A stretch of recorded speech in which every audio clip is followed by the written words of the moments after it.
I am Jacob Hornberger, Libertarian candidate for president, and as you can see, I'm on the road again. Well, not really returning from a convention or going to a convention, actually just returning from a hike with my Princess Cassie, and so I thought I'd take this opportunity to give you a post-debate commentary. You get a twofer again. I attended the Libertarian Party conventions in Wisconsin, Madison, Wisconsin, and then in the state of Washington. There was a common denominator to both conventions that came in the form of two terms. The first term was welcome, and the next term was thank you for coming. I mean, there's nothing that makes a presidential candidate feel better, at least me, than to get welcome, thank you so much for coming. And from multiple people. I mean, people in both conventions were just genuinely appreciative. You could get that sense. And of course, I'm appreciative too. I think all of us are in the presidential race. We're all in this together, right? I mean, we're trying to figure out who is the best candidate to represent what we stand for to the American people. And of course, I stand for, I want to be free. And therefore, my message revolves around the message of freedom, what we need to do to lead America to freedom. That's our job, as I say to every convention. Our job in this party is to lead America to freedom, and in the process garner a large number of votes. So it's very, very nice when people want to hear that, and they did at both conventions to hear what I had to say and what the other candidates had to say. In Wisconsin, I was just there Friday night. I was the only candidate there on Friday night, and so it was a social, and they fit me in. I made a talk, very informal talk for about 15 minutes, then took Q&A. I couldn't get my cell phone working, so I couldn't record it. But fortunately, somebody there in the audience recorded the talk, not the Q&A, but I'll be posting the talk shortly on my campaign website at jacobforliberty.com. But one of the interesting things came in at the end of the debate in Washington State, and it wasn't really a debate, they called it a town hall, where they took questions from the audience, and then we all got to address those questions. But to me, that one of the most interesting questions, in a sort of a negative way, occurred at the very end, where this guy stands up and in a very mocking, ridiculing, cynical tone of voice gives this long monologue where it's clear that he's mocking and ridiculing the libertarian race. And he finally wraps it up with the question, if NODA wins this race, and he's clearly supporting NODA, none of the above, will y'all all agree to endorse NODA as our presidential candidate? Well, it was at the end of the debate, so the moderator said, well, we've run out of time. You can either answer that question or you can do your closing statement. And, all of us chose to do the closing statement. But I want to address that point that he made, because it really reflects a mindset that's going on in this party, and it has been going on for a long time, that our presidential campaign is just a big joke. It's just a big joke that, our party chairman last year went on Twitter and saying that the reason for all the problems in the party, or at least the major problems in the party, the financial straits, no donations or fewer donations, membership dropping, conflict, strife, lawsuits, all across the board, was because we had lackluster presidential candidates. Well, I took umbrage at this, and I said, that's just pure nonsense. That the party hierarchy needs to take responsibility for what's wrong with the party. But it reflects this sense of that, that the presidential campaign is just a big joke. And you see this also now with this fundraising thing, where whoever is the best professional fundraiser for the party should be made the nominee. What's that all about? Well, it reflects this cynicism that presidential campaign is just a big joke. But it all revolves around the fact that we get the standard 0 to 1%. We're at 0% in the polls today. We got 1.1% 3 years ago. Our Senate congressional candidates get 0.00 or 0.02 or 2% or 1%. But it's just there's a sense of inevitability that we're not going anywhere with this presidential race. So it's just a big joke, and let's turn it into a fundraising thing where we choose the best professional fundraiser. But there's sort of a logic behind it, that if you have this bad message, and that's what I contend we've been putting out for at least 20 years, a bad message that is not going to get us anywhere, has never gotten us anywhere, then I can understand why people just turn it into a cynical, mocking, ridiculing course of action. But what I contend is that none of this is necessary, because I contend that we're not resigned to the 0 to 1%. That we can break out of that big time, 10 to 15%. I have absolutely no doubts that that's the case. But there's a price to be paid, and that price is a restoration of our principles. Can't do it without restoring our principles. We cannot do it by running the same kind of message that we've been running for 20 years. Now, at the same time as these conventions were going on, somebody sends me an article from the mainstream press, I think it was ABC, stating that Robert F. Kennedy Jr. had announced that he was no longer going to be interested in seeking the Libertarian Party presidential nomination. He wanted to make that clear. And this bears a direct relationship to this guy's question about, NODA and the cynicism that has come to characterize our presidential campaigns. And I'm going to show you why. Now, I should probably preface this by saying that I have no doubts that there was a lot of gnashing of teeth, tears, and depression over Kennedy's announcement within elements of the party leadership, rank and file, that were just hoping and dreaming about making Kennedy our nominee in the party. But you see, there's a logic behind that mindset. And that's what I want to explain to you, because it goes to the heart of why we are at this 0 to 1%. We're like a rudderless ship in this party. We meander right. Hey, let's make DeSantis our savior. Let's make Blake Masters, or maybe Vivek Ramaswamy will come and save us. And now meandering over to the left, maybe Kennedy will save us. But if you look at Kennedy's message, his overall message, it's really no different from what has become the standard message of our presidential campaigns. So there's a logic that if you're going to run this message again, we might as well make it with a big name, Robert F. Kennedy Jr. Now, I oppose the message.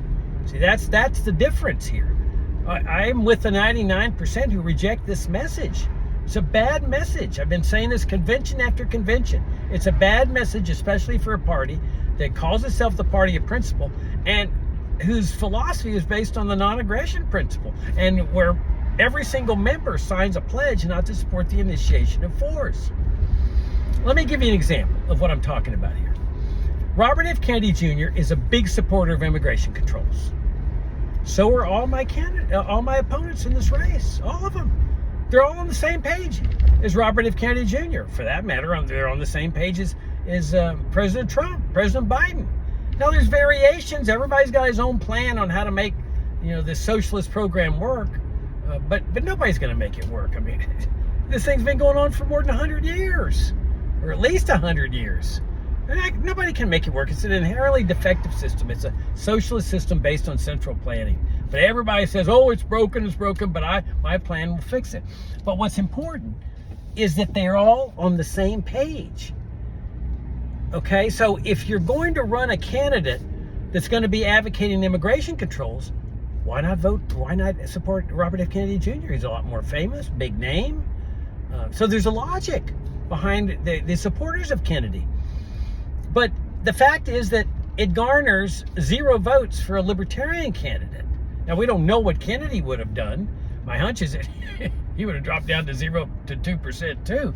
But regardless, we know that if he runs as an independent, which is obviously he's going to do now, the LP presidential candidate who favors immigration controls gets 0 votes, because every single right-wing proponent of immigration controls is going to vote for Trump. That's a no-brainer. They're never going to waste their vote on an LP presidential candidate. And now we get questions at these debates saying, what are you going to do about the wasted vote syndrome? And my opponents always have some extended explanation as to what they're going to do. But there's nothing that can be done, because it's a rational sentiment.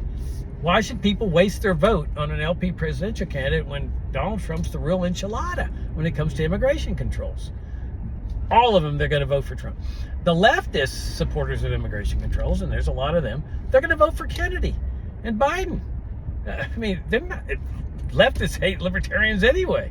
So the libertarian presidential candidate ends up getting 0 votes, which is where we are in the polls, 0%.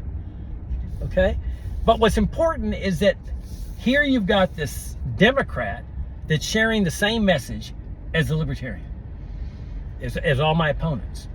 Now, take Social Security, the crown jewel of American socialism. This is a socialist program. It relies on the initiation of force, taking money from one person.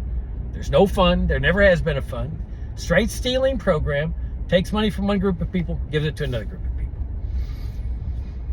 At the South Carolina debate, most all of my opponents were in favor of this system vociferously. The only one that wasn't was Josh Smith. He said, I'm on the same page as Hornberger. Let's get rid of this government program immediately. It's a socialist program. The party stands against socialism, but not the rest of them. I mean, they were vociferous.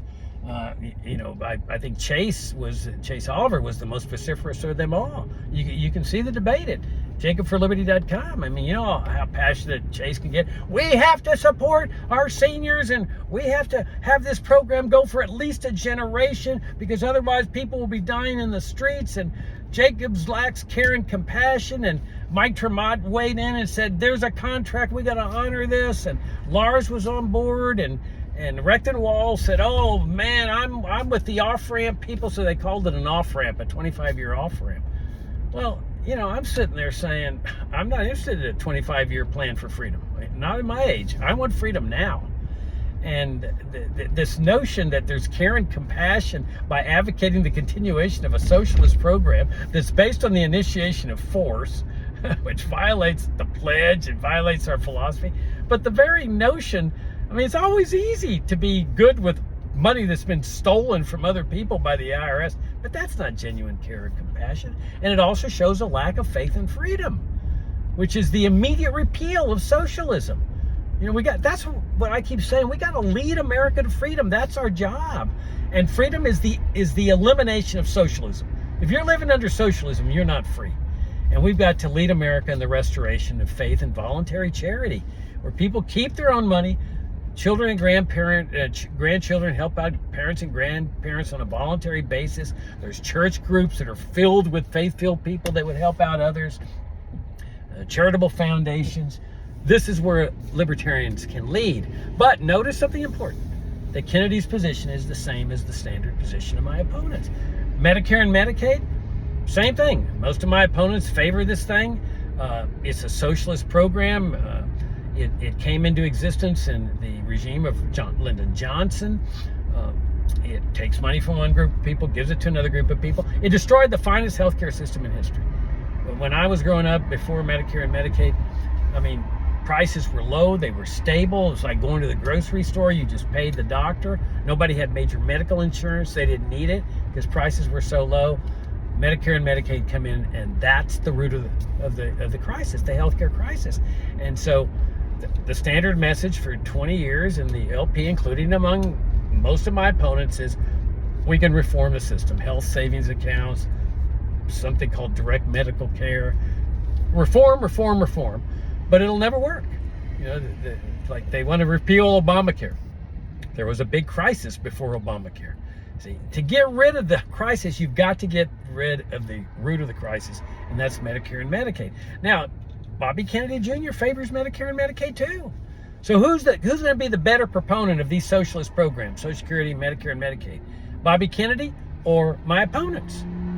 I think it's a no-brainer. I mean, Kennedy would be praising Franklin Roosevelt for having started Social Security, and Mike Tremont can say, wait a minute, I honor Franklin Roosevelt too. I named my whole campaign platform the New Deal, after the Gold New Deal, after Franklin Roosevelt's New Deal. I'm honoring him too. But let's face it, Kennedy as a Democrat's going to get much more mileage than Tremont. And then Kennedy can point to the fact that while Lyndon Johnson enacted Medicare and Medicaid as part of his Great Society welfare state programs, they really the idea really originated with his uncle, John Kennedy. Johnson was just carrying through after the assassination with what Kennedy started. So there's a logic there of supporting Kennedy, because the message is the same as my opponents, the same as what has become the standard message in the Libertarian Party. Public schooling. Kennedy's a firm believer in public schooling. So are my opponents. They want to get people elected to school boards to run the school boards, this massive socialist program. I mean, this is the biggest socialist program at the state level. Compulsory attendance laws, school taxes, school dictating curriculum, regimentation, deference to authority. I mean, it's really an army light system. And the freedom answer is to get government out of education, separating school and state. But, you know, my opponents say, no, we're going to use the presidential campaign to improve the public school system. We're going to take it over. Well, Kennedy believes in public schooling too. My hunch is that he can make a much better case for public schooling than my opponents can.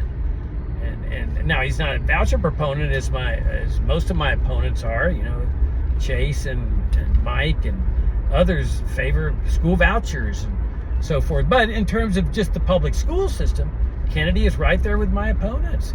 So the message is essentially the same here. Anti-war. Kennedy's anti-war.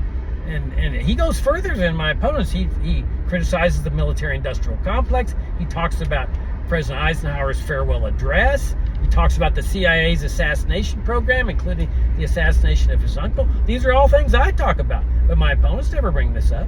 All they say is, you know, we're anti-war, we're anti-war, we're anti-war. Well, you know, Kennedy can make a very good case for him being anti-war too. And so there's a logic there of why people would say, well, if we're going to run this message, let's run it with a big name like Kennedy. Regulatory reform. Kennedy's a big proponent of regulatory reform. He's anti-vax. I mean, the right wing would love Kennedy because he wants to run a campaign that really goes after the vaccine producers and so forth. And I mean, the right wing of the party would love him because the right wing says, and our party says, libertarianism is anti-vax, and they call all the people that got vaccines dumb dupes of the state. Well, that's not smart politics, because libertarianism is not anti-vax any more than it's pro-vax. It's just pro-freedom. You know, and I've been making the argument of you got to just separate healthcare and the state. Get government out of healthcare entirely at both the federal and the state level. But the right-wingers don't want to do that. They want to leave the government in charge, but get the right people in office. Well, you know what that does. And that's Kennedy's position. He doesn't want to separate healthcare and the state. He wants to get his people into the healthcare agencies and run a reign of terror in the opposite direction. But my point is that, okay, there's a logic here. This shows you this rudderless ship that our standard message is really being expressed by a big government, liberal, welfare state loving Democrat that praises communist Cuba's healthcare system and communist China's public works system. Same message, overall message here.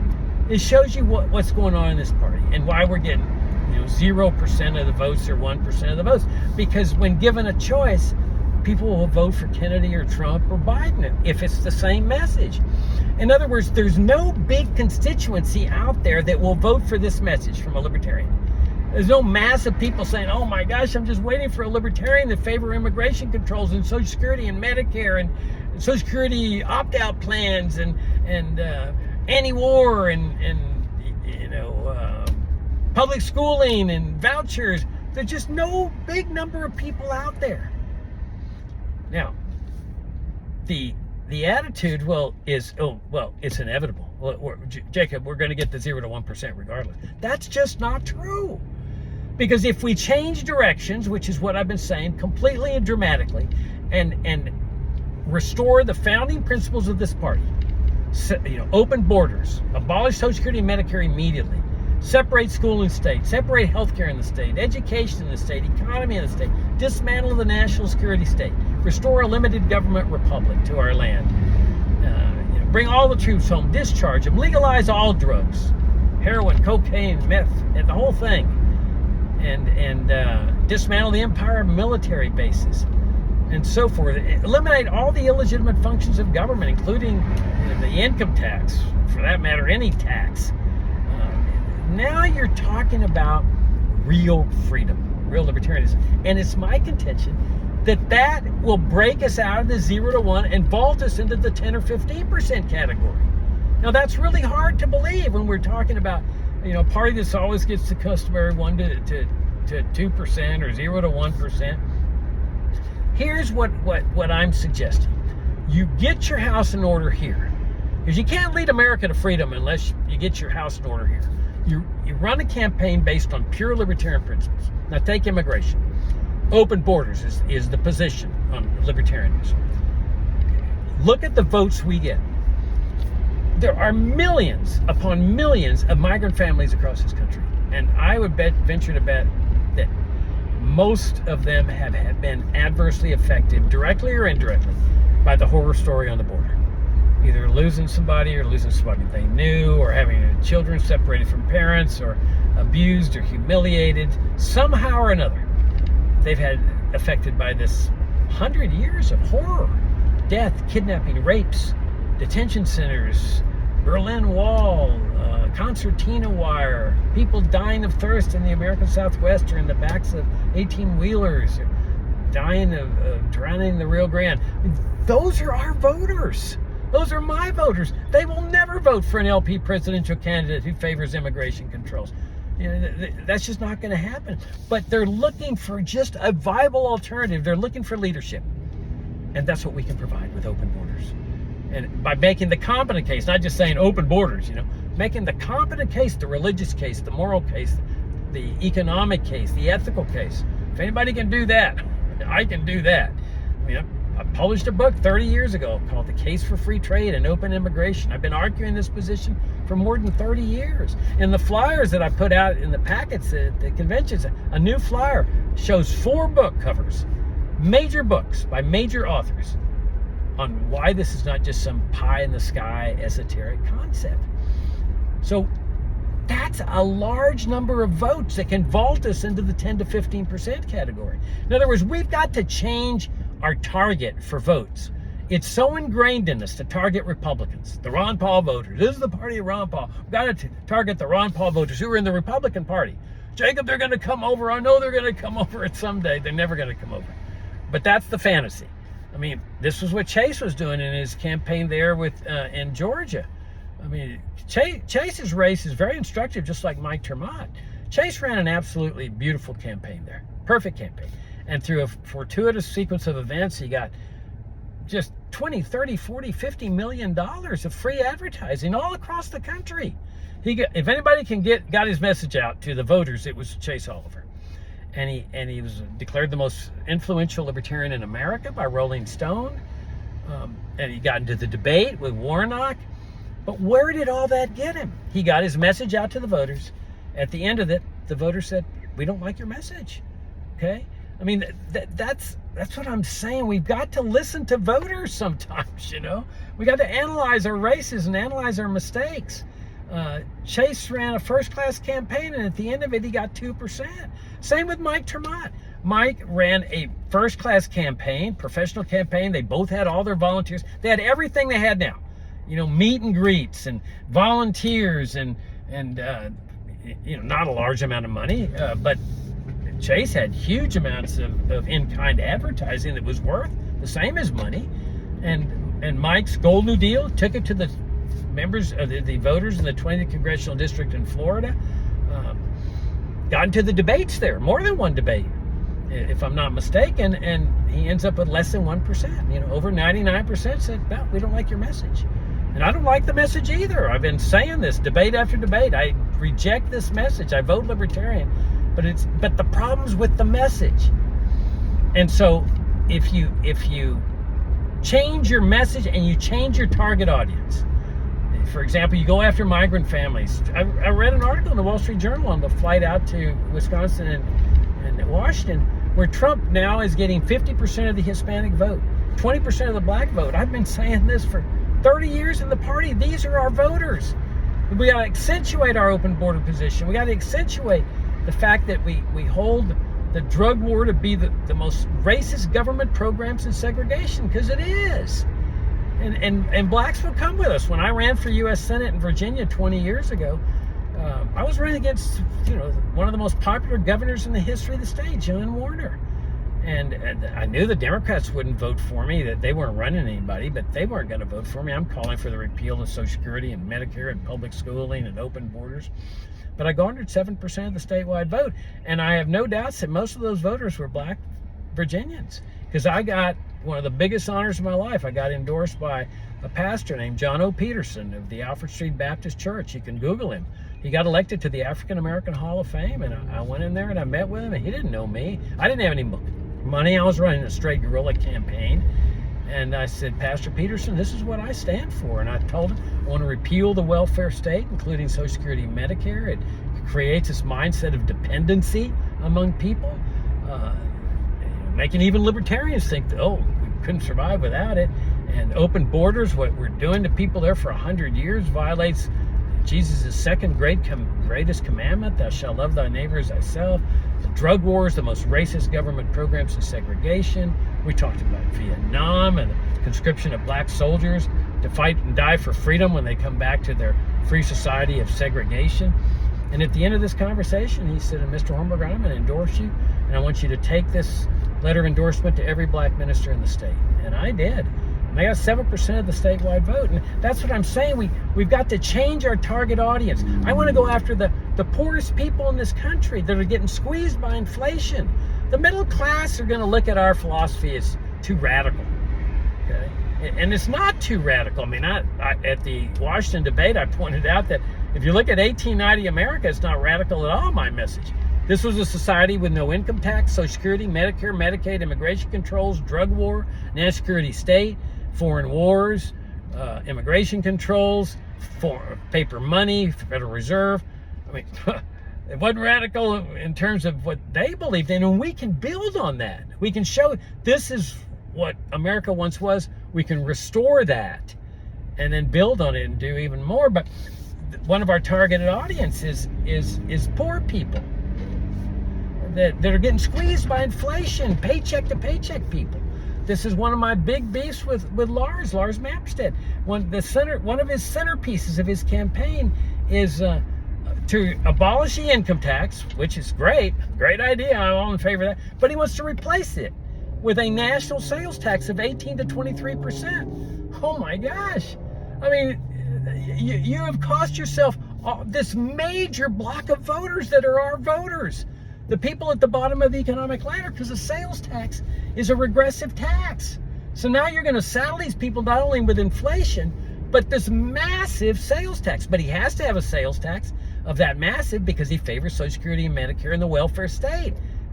The sales tax got to pay for it. It's like Chase. Chase favors the income tax because he needs it to support his Social Security continuation, Medicare, Medicaid, and the rest of the welfare state. This is not a good message for the Libertarian Party. I'm saying run a campaign of principle. Change your target audience to migrant families, to blacks in America over the drug war, the racist consequences, the 50% of people who don't vote. Those are our voters. They don't vote because they know that it doesn't matter which way they vote. They're going to get the same system. But if you show them the radical nature, the beautiful nature of radical libertarianism, I have no doubts they will go register to vote and say, that's the person I'm going to go vote for. And then the people that get squeezed by inflation. So we change our message. We change our people that we're targeting for votes. And I have absolutely no doubts that we can vault this party into the 10 to 15% category by doing that. And that's how we lead America to freedom. And in the process, garner a large number of votes. And remember, that is our job. If we don't lead America to freedom, it ain't going to happen. We are the only ones who can do that. I'm Jacob Hornberger, Libertarian candidate for president. My campaign website is jacobforliberty.com.